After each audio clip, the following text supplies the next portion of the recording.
The internet age can make or break you. An ill-advised tweet or malicious blog post could ruin your reputation. That's why Michael Zamuto from Brand.com is here to help you out. Good to see you. Good to see you. So would it be fair to say that you are who Google says you are? Well, we say exactly that around the office.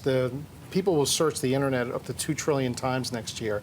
And one of the most common categories is people searching for themselves or searching for job seekers or trying to make decisions on business decisions. So it's very important how you're represented online. And it's all perfectly legal. There's nothing preventing or nothing wrong with companies searching about potential hires that way, is there? No, and in fact, 70% of employers in a recent survey said they have declined to offer someone a job because of something they found about them online. Ooh, that's a little scary. Okay, so what do you do if there's something out there that's negative that you wouldn't want a potential employer to see?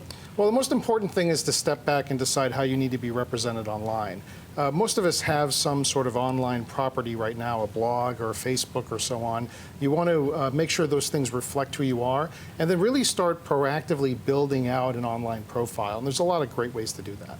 Okay, building out an online profile, does that mean creating new blogs or moving what's there? What exactly does that mean? That's exactly what you want to start with. Depending on what you're trying to convey, if it's a lot of information, a blog can be great. Social media sites are great. We have a free social media site called Completed.com where you can put all of your accomplishments, and that's a really good way to profile what you've done. But building out your story so that it's really comprehensive and tells people what you want them to know is the key.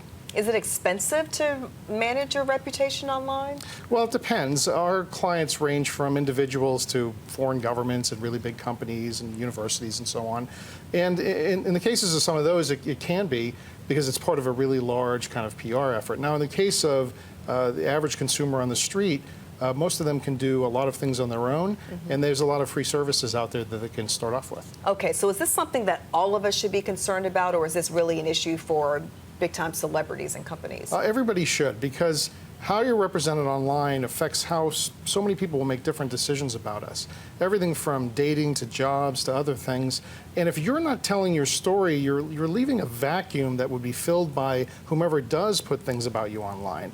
Or perhaps worse, people who have similar names than you online. And so you really have to think about your online presence when people search for you as something you need to compete for and take over. Oh, okay. So let's talk about some common sense things that we should all keep in mind so that we don't end up in this position in the first place. Right. The first thing is to have profiles on a lot of the major sites completed, and then the major social media profiles, and make sure they reflect what you want. You have the security and safety settings. Like Google and Facebook? That's right. Okay. Facebook has some great privacy features that allow you to be careful about who sees what, but don't rely on those too much. Consider whenever you post something online that anybody could see it. It may not be targeted at your friends.